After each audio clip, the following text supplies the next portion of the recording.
ह्या दोन गोष्टी करा, 100% यावेळेसची सेट एक्झाम तुम्ही क्वालिफाय करणार.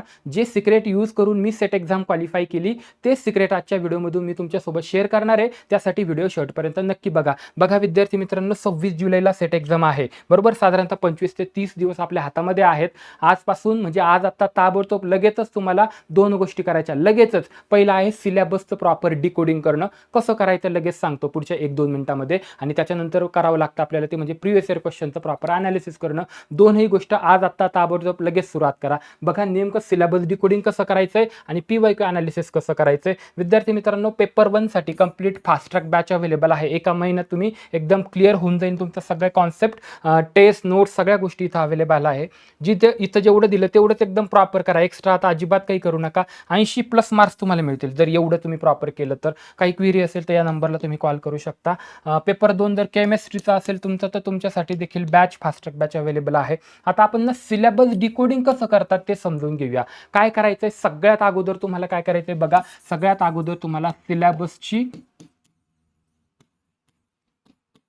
प्रिंट काढून आणायची आहे. सगळ्यात अगोदर तुम्हाला काय करायचंय, मार्केटमध्ये जा, सिलेबसची तुम्ही ज्या विषयामध्ये सेट एक्झाम देणार आहे त्याची पेपर 1 आणि पेपर 2 याची सिलेबसची प्रॉपर प्रिंट काढून आणायची. प्रिंट काढल्यानंतर लगेचच तुम्हाला काय करायचंय, त्या प्रिंटवरती जे युनिट दिलेले असतील, उदाहरणार्थ आपण पेपर 1 कन्सिडर करू, जे युनिट दिलेले असतील त्याच्यामध्ये जे सब टॉपिक्स दिलेले असेल एकदम थोरोली पाठ करायचे. समजा टीचिंग ॲप्टिट्यूड, त्याच्यामध्ये जे घटक दिलेले आहेत सगळं एकदा बघून घ्यायचं, एकदम व्यवस्थित बघून घ्यायचं. आणि म्हणजे काय होतं, याचा बेनिफिट काय होतो, तुम्हाला जर मी एखादा MCQ दिला किंवा सेट भवनने एखादा MCQ दाखवला, लगेच सांगता आलं पाहिजे हा MCQ या युनिटमधील या घटकाशी संबंधित आहे. याला म्हणतात सिलेबस डिकोडिंग. इतकं सरळ सिंपल आहे. एवढंच तुम्हाला करायचं आहे सिलेबस डिकोडिंगमध्ये. डन. इथपर्यंत तुमचं क्लिअर झालं असेल सिलेबस डिकोडिंग कसं करतात. आता तुम्हाला मी PYQ अनालिसिस कसं करायचं ते समजून सांगतो. PYQ म्हणजे प्रिव्हियस इयर क्वेश्चनचा अनालिसिस. सगळ्यात अगोदर तुम्हाला काय करायचंय, एकतर आमच्याकडून घ्या किंवा तुम्हाला मार्केटमध्ये मिळतील किंवा सेट भवनच्या वेबसाईटला मिळतील. सगळ्यात अगोदर तुम्हाला 2018 ते 2025 या दरम्यान जेवढ्या सेट एक्झाम झाल्यात त्यांच्या क्वेश्चन पेपरच्या PDF जमा करायच्यात. काळजी करू नका, आपल्या ॲपवर फ्रीमध्ये अवेलेबल आहेत. तुम्ही डाउनलोड करून डायरेक्ट घेऊ शकता. प्रिंट करायची गरज नाहीये. मी तुम्हाला म्हटलं डाउनलोड करायच्यात. आता काय झालं, आता आपण पेपर 1 कन्सिडर करू. आता याचा PYQ अनालिसिस मी कसं करतो ते समजून घ्या, म्हणजे तुम्हाला त्याच पद्धतीने PYQ अनालिसिस करायचं आहे. आता समजा मी काय करणार, 2018 पासून 2025 पर्यंतच्या सगळ्या PDF जमा केल्या. मी आता काय करणार, 2018 ची PDF ओपन केली. आता मला माहिती आहे पेपर 1 मध्ये एक युनिट आहे टीचिंग ॲप्टिट्यूड आणि सिलेबस डिकोडिंगमध्ये त्याचे सगळे सब टॉपिक्स घटक मी वाचलेले आहेत. आता मी पहिला प्रश्न वाचणार, टीचिंग ॲप्टिट्यूडचा आहे, आपल्याला माहिती आहे 5 प्रश्न त्याच्यात असणार आहे 10 मार्काला. पहिला प्रश्न वाचला की मी लगेच कोरिलेट करणार की हा प्रश्न टीचिंग ॲप्टिट्यूडमधील या घटकाशी संबंधित आहे. उदाहरणार्थ रिफ्लेक्टिव्ह लेवल ऑफ टीचिंग असं काहीतरी आलं, मी लगेच म्हणेन लेवल ऑफ टीचिंगच्या संदर्भात हा प्रश्न विचारला. आता मी हा प्रश्न विचारला तर मला लक्षात आलं पाहिजे हा प्रश्न कोणत्या घटकाशी आहे. हा प्रश्न फॅक्च्युअल डाटावरती आहे का अप्लाइड आहे हे पण लगेच अनालिसिस करायचं. म्हणजे काय की आपल्याला पुढे चालून 2025 नंतर काही कन्क्लुजन काढायचं आहे 2025 चे क्वेश्चन पेपर पाहिल्यावर. आता सध्या मला कळलंय हा रिफ्लेक्टिव्ह लेवलचा प्रश्न आहे, हा 2018ला आलाय, टीचिंग ॲप्टिट्यूडवरचा आहे आणि लेवल ऑफ टीचिंगवर आहे. याच्यावरती आपल्याला प्रॉपर फोकस करायचं आहे. म्हणजे त्या सिलेबसला मी लगेच तिथं अंडरलाईन करीन का लेवल ऑफ टीचिंग मला प्रॉपर करावं लागणार आहे. कसे प्रश्न विचारले तिथं लिहून ठेवू शकता, फॅक्च्युअल आहे का अप्लाइड आहे. आता याच्यातून काय होतं तुम्हाला सांगतो, याच्याने आपली कॉन्सेप्ट क्लॅरिटी होते. टीचिंग ॲप्टिट्यूडमध्ये भरपूर घटक दिलेले आहेत. सगळ्याच घटकावरती प्रश्न आजपर्यंत विचारलेले नाही आहेत. फार थोडे टॉपिक असतात ज्याला आपण हाय वेटेज टॉपिक म्हणतात, हे आपल्याला बघावे लागतात. जे हाय वेटेज टॉपिक नाही ते स्किप करायचे असतात. आता हाय वेटेज टॉपिक शोधायचे कसे, तर PYQ अनालिसिसने. रिफ्लेक्टिव्ह लेवल ऑफ टीचिंगवर प्रश्न 18ला पहिला आपण लगेच म्हणणार हा हाय वेटेज टॉपिक आहे, याच्यावर प्रश्न विचारलाय, हा टॉपिक व्यवस्थित करून घ्यायचा आहे. त्या संदर्भात तुम्ही आता अभ्यास करणार आहे. ज्या टॉपिकवर आज एकही क्वेश्चन नाही सापडणार 2025 नंतर, म्हणजे 2025 पर्यंत एकही नाही सापडला टीचिंग ॲप्टिट्यूड युनिटमध्ये, करूच नका ना तो टॉपिक, हा स्किप करून टाका. पहिली गोष्ट आहे. दुसरा, आता बघा PYQ अनालिसिसवरून अजून काय कळणार तुम्हाला.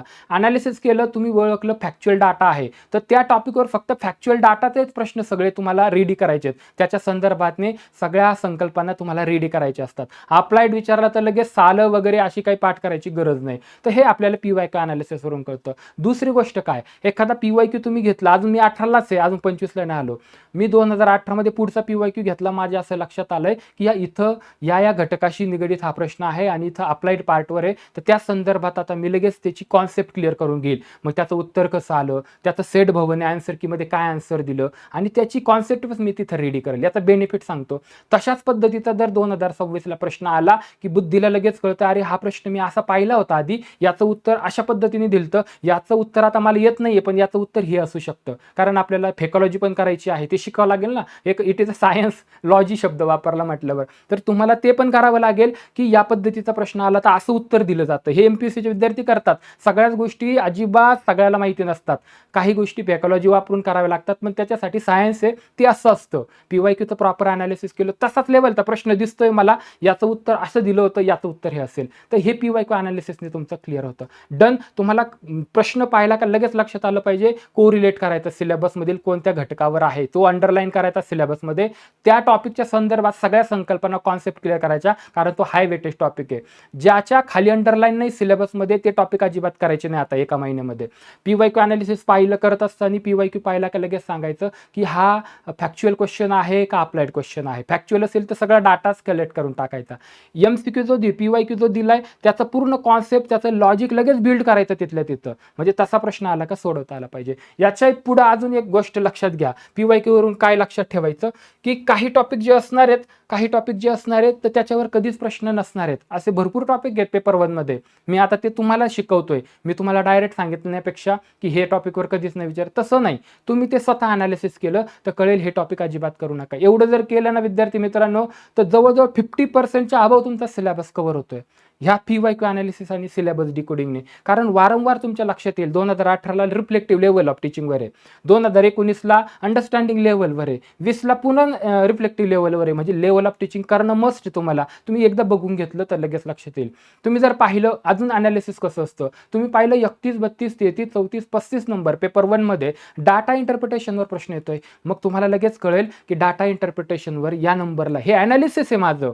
त्याच्यानंतर तुम्ही तिथं पाहिलं की भरपूर मोठा चार्ट दिला जातोय, पण असं काहीच करावं नाही लागत. गुणाकार, बेरीज, भागाकार एकदम सोपे सोपे प्रश्न आपल्याला ट्रिक्स वापरून कळतात. हे कसं कळणार पीवायक्यू अनालिसिस केल्यावर. आता हे सगळं ऑलरेडी आपल्या पीडीके टीचर अकॅडमी या चॅनलवर ऑलरेडी अवेलेबल आहे. पीवायक्यू अनालिसिस मी स्वतः करून घेत आहे, चॅनलला देखील सबस्क्राईब करून ठेवा. तर याला म्हणतात पीवायक्यू अनालिसिस. कसं करणार, युनिट वाईज काय करायचं आपल्याला, पीवायक्यूचं सॉर्टिंग सुद्धा करायचं. पीवायक्यू दिला की कोणत्या युनिटमध्ये कोणत्या घटकाशी निगडीत आहे, तो फॅक्च्युअल प्रश्न आहे का अप्लाइड प्रश्न आहे, त्याच्यानंतर कोणते हायलाइटिंग टॉपिक्स आहे हे पीवायक्यू सांगणार आहे तुम्हाला. 2025 पर्यंत भरपूर एमसीक्यूजचं कलेक्शन तुम्ही केलंय पीवायक्यूजचं, तर तुम्हाला कळणार आहे हे हायलाइटिंग टॉपिक्स आहे, एवढे प्रॉपर करा, फक्त बाकीचे सोडून द्या.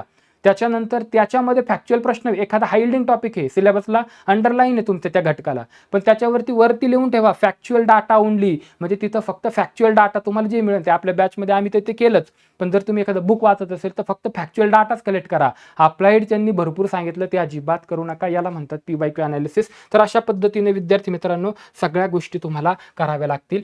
एवढ्या जर केल्या ना तुम्ही तर 50% अबोव तुम्हाला आता इझिली म्हणजे मार्क मिळणार आहे. फक्त थोडीशी कॉन्सेप्ट तुम्हाला थेरी केली की तुम्हाला 80+ मार्क्स मिळत असतात. तर याला म्हणतात पीवायक्यू अनालिसिस. अशा पद्धतीने डेप्थमध्ये आपल्याला पीवायक्यू अनालिसिस करावं लागतं. So dear student, this is all about this session.